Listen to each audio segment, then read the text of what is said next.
I see true lights within us. They're shining in every being.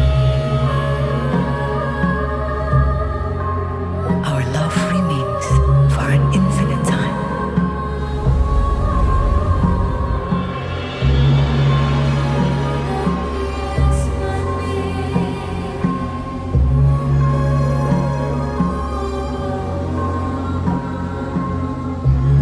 Mother, Father, I can feel you. I found myself here in the dark with all of our pain, our ignorances, our never-ending mystery of absolute love. It is always within all of us.